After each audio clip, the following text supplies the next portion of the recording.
ladies and gentlemen. And it's our pleasure to talk to you today a little bit about the e-learning programs in the Western Cape Education Department and the Gauteng Education Department. The conversation is going to be slightly different to a normal conversation on the couch here. So we're going to have two presentations from the Western Cape and one from Gauteng. And the reason it's going to be the focus of the presentations anyway, are going to be on the spending reviews that the treasuries in those two provinces conducted on e-learning, on the e-learning strategy in the respective provinces. But just to frame the discussion and the presentations before we get there a little bit. So the discussion around e-learning really, in line with the focus of the 3-day event, of the 3-day conference, is also going to be looking at some of those, three of those key elements that I'm sure Vusi covered right at the beginning of the program. Around digital transformation, I know today the focus is on digital inclusion. We're going to be talking about that as well. And then the digital dividends and how they relate to the beneficiaries of this digitization.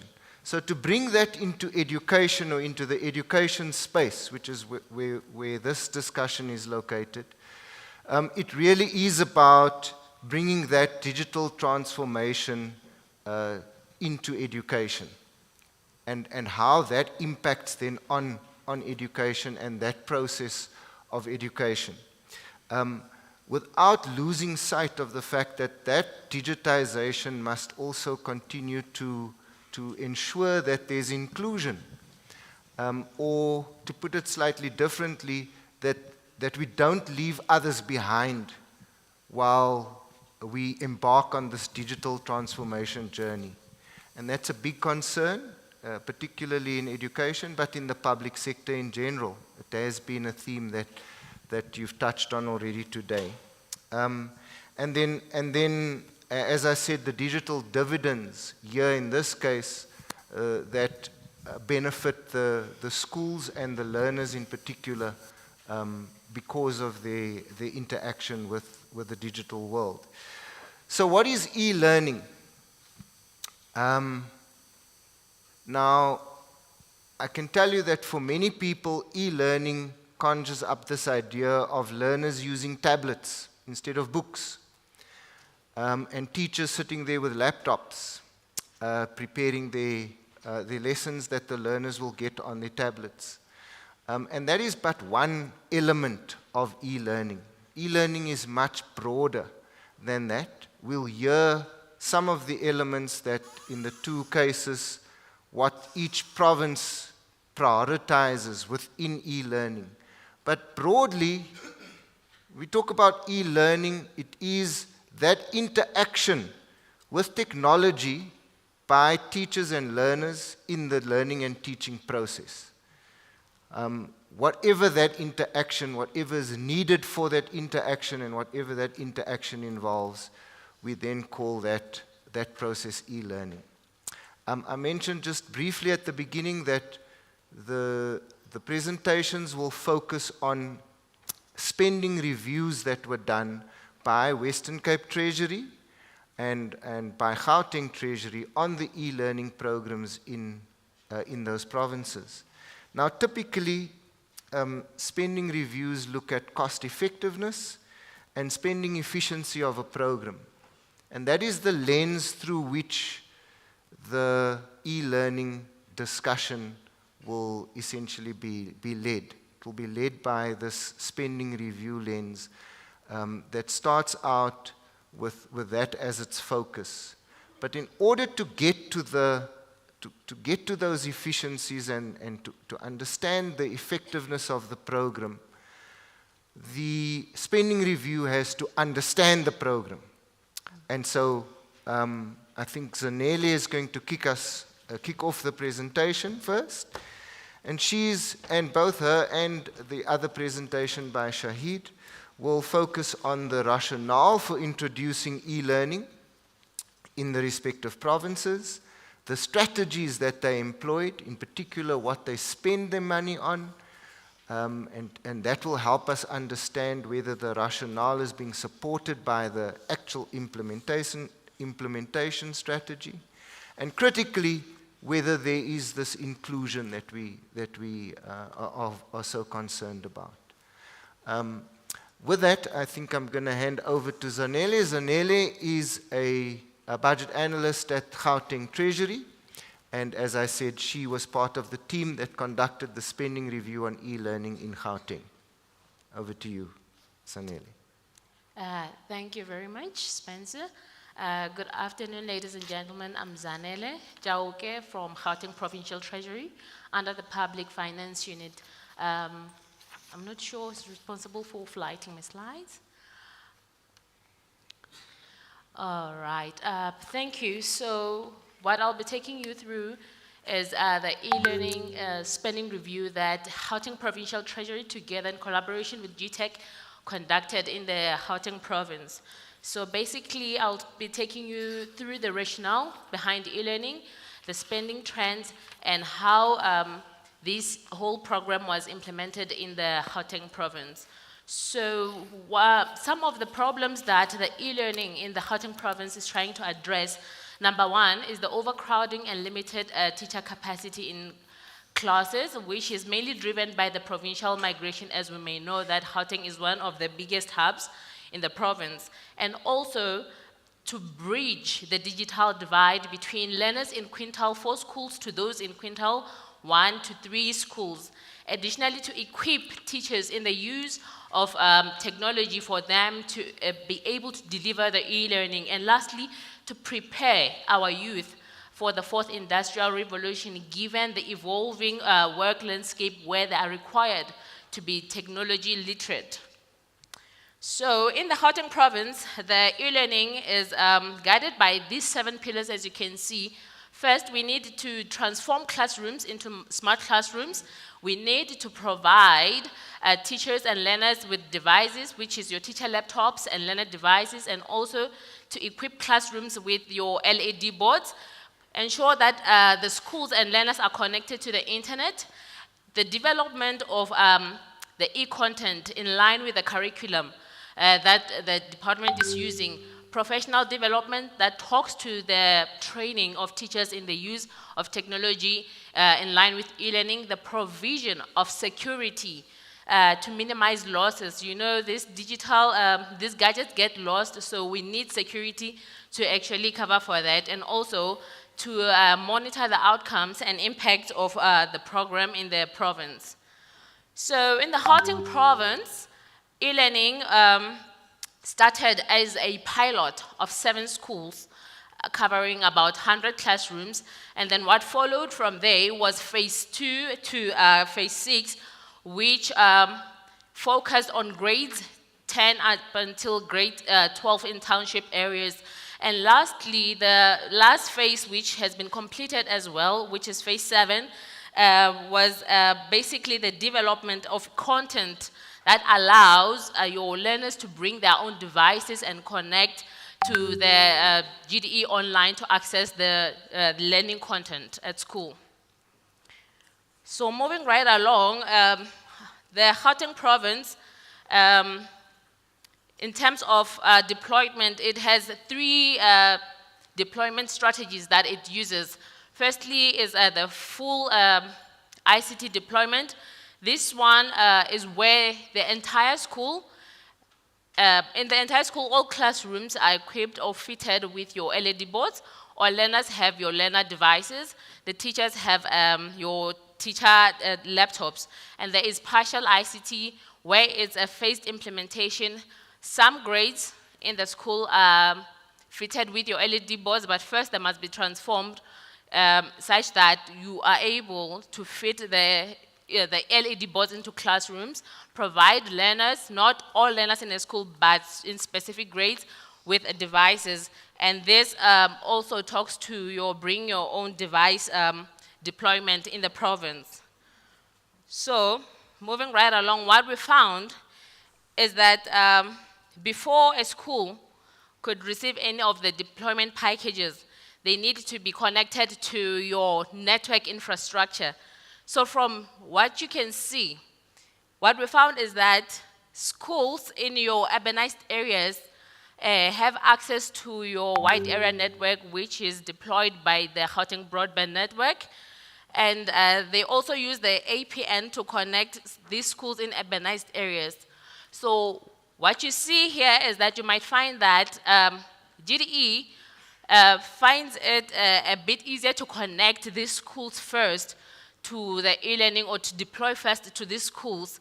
Though this may be understandable, it does actually, to some extent, drive the digital divide between communities, because what the program is aiming to achieve is to first connect the township areas, but because of the availability of network infrastructure, it is easier, or it's understandable to some extent, for the department to first deploy these packages in the urbanized areas.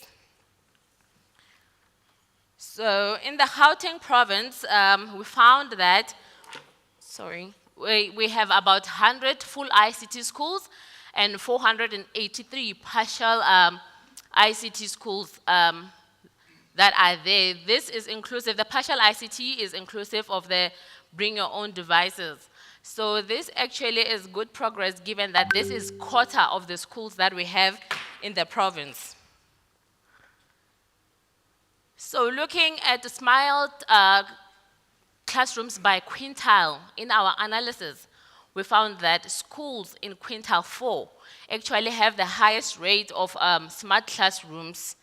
This may not be seen to be in line with the policy direction, which is to first equip those quintile 1 schools. So ideally, what we would want to see is more investment being made into quintiles 1 up to 3 schools, such that this investment should be higher than this quintile 4 schools, because this picture that we already see here is perpetuating, or is actually pointing out to the fact that there is actually a digital divide that the program is trying to address. In terms of expenditure overall, there is an upward trend in this, this is teacher training. In terms of teacher training, we see that the province is actually making good progress with this regards, with about 5,000 teachers trained only in 2022-23 financial years. So this growth, it's important to note that there was a momentum post-COVID, which was driven by the movement of physical training to online training, but not only that, the Matthew Goniwe School of Excellence, which is actually training the teachers in the use of technology and e-learning, also expanded its reach, or its, the variety of courses that they are offering to teachers in terms of training. Looking at expenditure trends, between 2016-17 to 2022-23 financial years, we see an upward trend in expenditure when it comes to the e-learning program. So for this period, this program alone spent about 7.9 billion. So to understand exactly what the program was spending on, in our spending review, we had to create what you call expenditure baskets or expenditure categories. So what you'd see here is that at the beginning of the program in this financial year, the department was making a lot of investment into classroom technology. But as the rollout was happening throughout the years, this expenditure was shifting more towards your learner devices, the IT maintenance, and also management fees. It can only make sense to see this trend to some extent. The more devices you have, the more the maintenance should go up. So basically, those two have a positive relationship. Hence, you would see that maintenance is growing as well as investment in learner devices over this period. When we did the benchmark exercise using 2023 prices, what we found is that the department is procuring your LED boards at a price that is 26% above market price. And it's also procuring your teacher laptops at a price that is 22% above the market price in that specific year, 2023. So in our engagements with the department, they did highlight the fact that the LED boards that they are using, they come with an extended warranty as well as tracking devices, so which to some extent also speaks to why the prices in that financial year for these LED boards would be 26% higher compared to your benchmark prices. So what are the key takeaways here? Overall, our province, the Gauteng province, has made good progress given that quarter of the schools in the province have received some form of deployment, be it full or partial ICT. However, our worry now is that we've observed that more investment seem to be going to quintile 4 schools. So those would be maybe your former Model C schools. Otherwise, what we'd want to ideally see is to see more investment being channeled towards poorer schools that are in township areas. So there are also concerns around value for money given the growing management fees and expenditure and goods and services, as you would have seen on my previous slides. However, but in the main, what we are saying as GPT in collaboration with GTech is that we would want to see a balance between your equity efficiency with value for money under this program in the Gauteng province. Thank you very much. Thank you.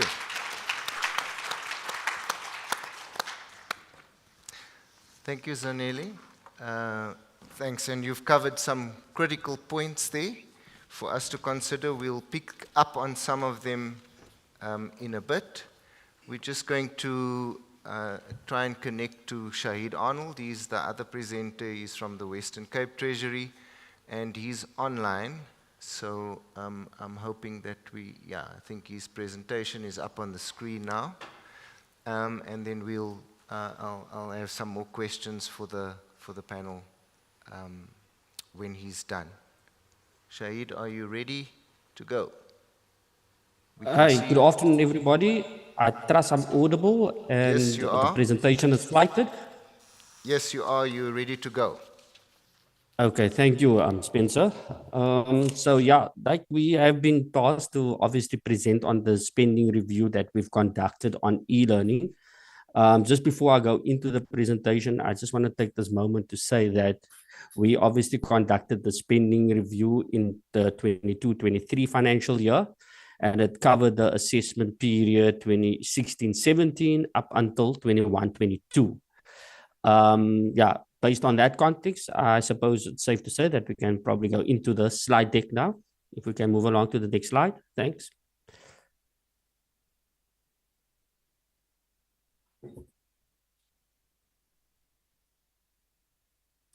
Okay, so this slide would focus on basically the problem statement and the background based on our spending review that we've done, and then also looking at the policy response as well as the analysis and findings that we've obviously that emanated from our review, and then also looking at the main takeaways. So if we can move on to the next slide, thanks. So while advancements in technology were leading transformations in teaching and learning in developed nations, we noticed that South Africa was probably falling behind. And I think through our spending review and in our engagement with our department, the main reasons for this was that there was a lack of connectivity, inadequate teaching equipment, and the teaching approach and pedagogy was also a challenge. So when we speak about the lack of connectivity, before the broadband program within the province, I'm happy to say that we've had the broadband program now fully fledged and it's implemented. The schools were often, they were basically reliant on the internet access where they had to do this by their own means. This also created further challenges with regards to the high cost of data. Classrooms were not equipped with the infrastructure to embrace e-learning that leverage technologies to deliver instruction to learners. and as you could understand, also the inadequate teaching equipment. Most schools lack the equipment to basically teach learners the skills they need for the delivery of the technology, like subjects like your AI and your robotics. And then also looking at the teaching approach and pedagogy, teachers did not necessarily have the digital skills. And also noting that the main reason, I mean, there was also a reliance on paper-based lessons and assignments that place significant burdens on teachers as well. So if we can move on to the next slide. So what was WCD's policy response and strategy in this regard? We can move on to the next slide. So like Spencer has alluded to, what is e-learning? E-learning uses digital technology to deliver instructional material to learners. It also includes online courses, virtual classrooms, interactive video lessons, and educational games. And then what are the benefits that one can obviously reap from having e-learning is that it has accessibility, flexibility, personalization, interactive learning, and future-proofing skills development. So all of these factors then prompted the department to develop a ECD vision and digital strategy, which spoke to transform learning, transform, I can't really see the slide, transform teaching, and then obviously the technology and teaching enablers. For the purpose of the spending review, we focused only on the 3 themes, and that was your transform teaching and your technology enablers. And yeah, so if we can move on to the next slide. So in addressing the 4 key themes, the department, through the e-learning program implementation, created an enabling environment, and that is to bring about e-infrastructure. So as one can understand, for the e-learning program to be successful, there needs to be e-infrastructure, and that includes connectivity.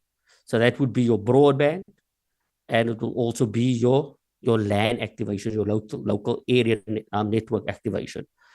And just maybe just need to pause here and say that everything hinges on the delivery of the broadband strategy.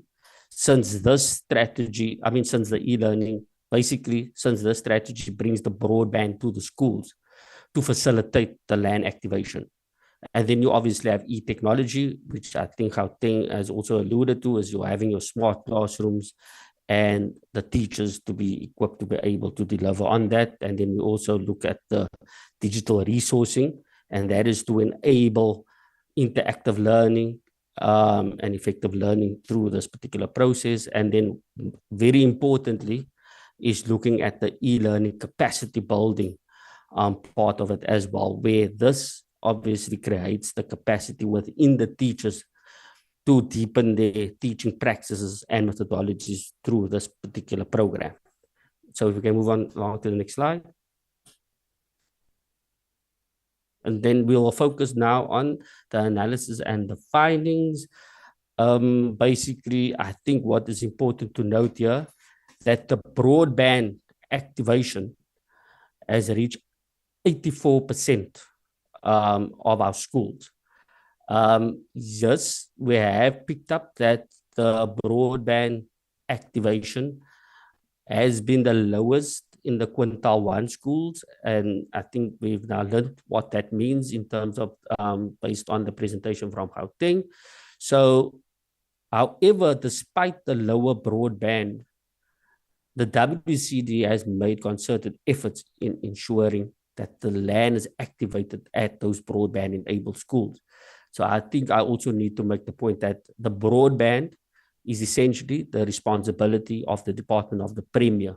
So basically the Department of the Premier, they would, in terms of the broadband strategy, bring broadband to the schools. And I think they experience similar challenges like what Gauteng is presenting in terms of trying to locate the easier, if I can put that in inverted commas, areas to implement. But noting that then the Western Cape, they have essentially prioritized implementing the local area networks in your quintile 1 to 3 schools. So I think that's a point that needs to be landed here. I mean, as part of our review, that was one of the things that we also looked at, just in terms of equity and how do we ensure that there is no real digital divide, as we mentioned earlier in these sessions. So if we can move on along to the next slide.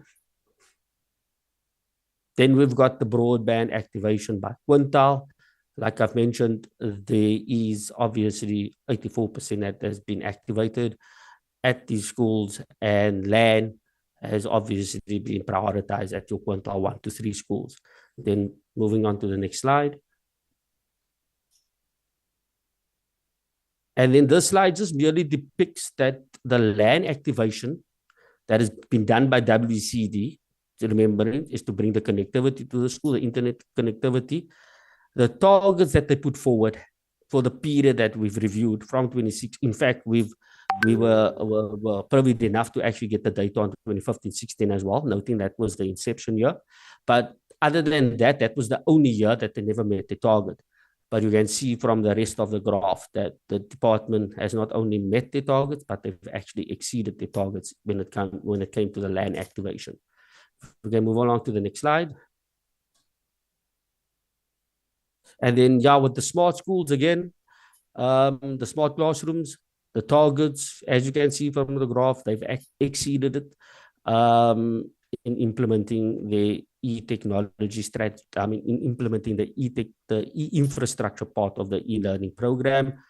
And then in terms of the training, the department uses a cascading model with district e-learning trainers, where e-learning teams actually trains the teachers. And this, in fact, what we've learned is it actually brought down the training costs significantly. And it also allowed them to train more educators, as you can see by that particular graph, that they've actually exceeded the targets when it comes to the training in this particular area.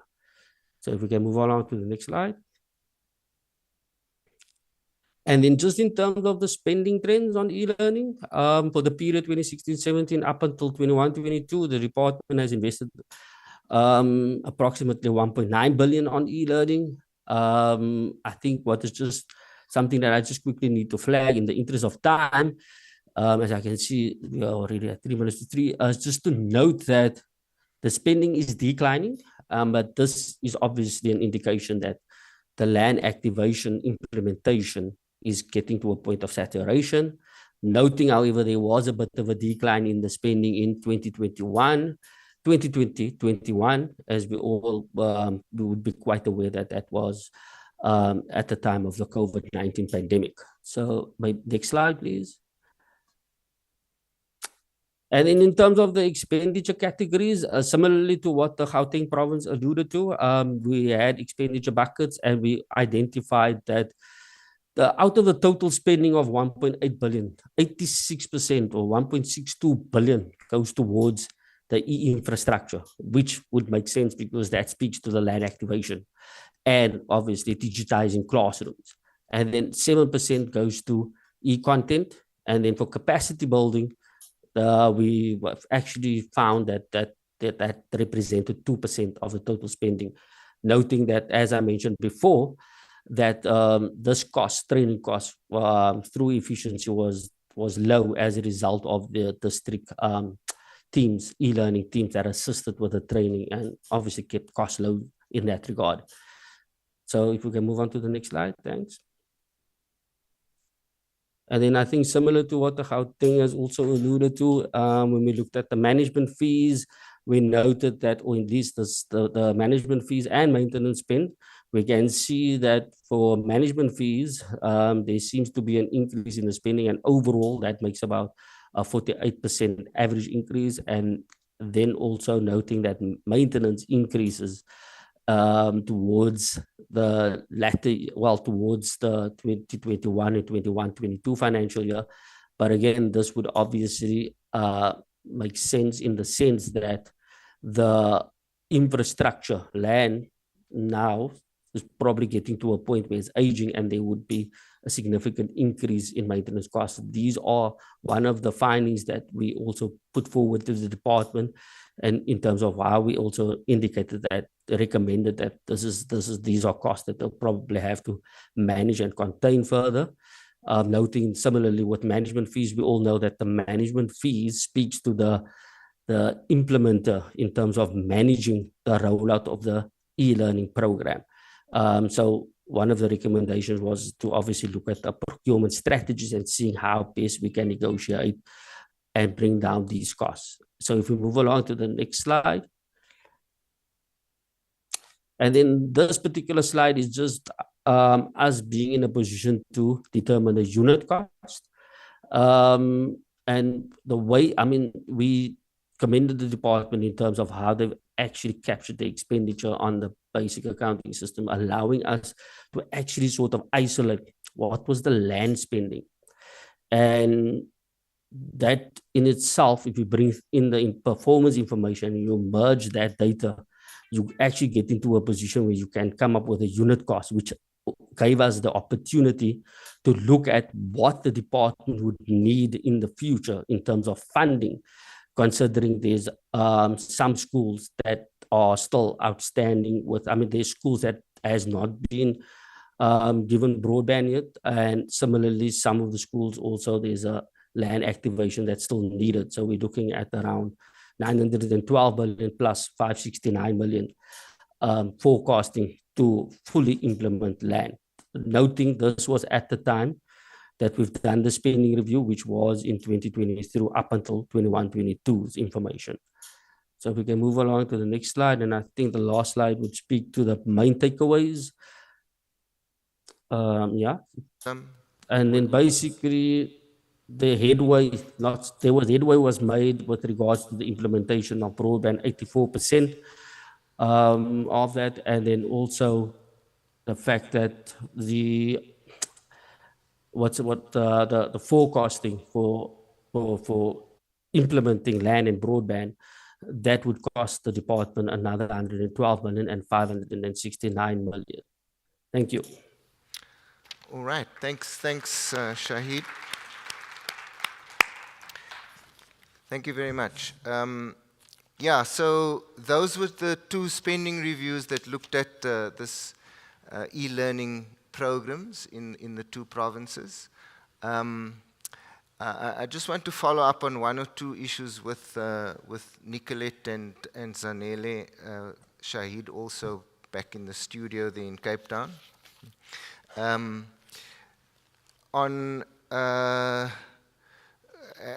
Earlier I mentioned that when people hear e-learning, often we think of tablets, that it's learner tablets, and that drives this program. But in the Western Cape, if we had a chance to look at those spending buckets there, learner tablets make up a very small proportion of their spending, whereas in Gauteng, it's a key part of their strategy. One of the reasons why there's an aversion to going the tablet route is often related to the security attached to that, and although you think the initial spending is high, but you justify that on the basis that you're going to keep the tablet for multiple years. If you don't keep it, if you actually don't look after it, you end up replacing it more often than you thought. So how does Gauteng deal with this problem? Because they clearly are following a strategy where they're giving the learners tablets, and how do they make sure that those costs aren't recurring more often than they plan for? So in the Gauteng province, what happens is that GDE uses an agency that procures and maintains these tablets on their behalf. So what was interesting to note in the engagements we had with them is that in terms of trying to secure these devices, they actually involve the community and the parents in ensuring that these devices needs to be taken care of, because the strategy that they are using is that they would give a learner a tablet that they need to start with at grade 10 and progress with this tablet until grade 12 given that a tablet has a lifespan of about 3 years. So they reiterate that to the parents and also try to involve the community given the crime rates that are there, especially in these areas. So that was one thing that the department is actually doing in order to mitigate the risk of loss and having to frequently replace these learner tablets. Okay, great. So, and that way they've actually, the retrieval rate is quite high. It's very actually quite high. I was very impressed by that. We're doing great in that. Okay. In that. But one of the things that it does do, particularly in that model, is that there are these high management fees because as I understand it, it's not the school that follows up and keeps the incoming and the outgoing of the tablets, keeps tabs on that. And that drives up the management fees. Now, the Western Cape also, your management fees and recurrent costs around management and maintenance of the infrastructure, that is a red flag to some degree, considering the rapid rise of those costs. What are they doing to try and to mitigate those issues? Because that seems to be there's one of the risks, I think, when you embark on an e-learning program. Okay, so in the Western Cape, Spencer, as Shaheed has also alluded to, it is an ongoing fee, and the question is actually quite significant and also quite challenging, taken into account it's part of the operational cost, and then also taking the fiscal framework into account. I mean, we are at a stage where budgets are really under pressure, and departments don't really have money, as extra resources to put into that. And as Shaheed has also noted in his presentation, is that this is one of the findings of the expenditure review process, and we have also then highlighted to the department. So what have the department done? They have also looked into the procurement processes, also looking at alternatives of how they can improve procurement and processes. There's also renegotiation with the service providers to get value for money in terms of the contracts, and also what they have done as part of the strategy was also to implement your mini PCs. So they're compact, they're small, there's limited space in the classroom. They fit for purpose, like they can use it in the slim labs, and they are also more cost effective than your normal PC that we would use. Okay. So that's what they've implemented. Okay, thanks. So there are quite a few cost initiatives to drive down the costs or to keep them low, even these ongoing recurrent costs. Colleagues, it seems we've run out of time. There's still a lot we can talk about. There's still a lot of things that you maybe are interested to know a little bit more about. There's one thing I want to leave with you, sort of a question to all of you out there. So a broader question around particularly e-learning and the opportunities and challenges that it brings in the education space. So you've spoken a little bit about AI, and you will as this day and tomorrow progresses as well. In the education space, we refer, the most common one used there is ChatGPT. And ChatGPT provides fabulous opportunities for teaching and learning, but there's also a big risk there. A risk that learners are going to use ChatGPT to get all their answers. And they're just going to sit back and ask ChatGPT for it. But if you're bringing it into the classroom, that is a risk, but it provides a great opportunity to expand the learning beyond just what the teacher can bring to the class. And how do you now balance the two? It's not a question for us. I'm saying it's a question for you to consider there. I'd be interested to hear what your responses are, and if there are any other questions, you can put both the responses and the questions on Slido, and we'll have a look at those and see what we can get back to you on. But for now, thank you very much. Thanks. And thanks, colleagues.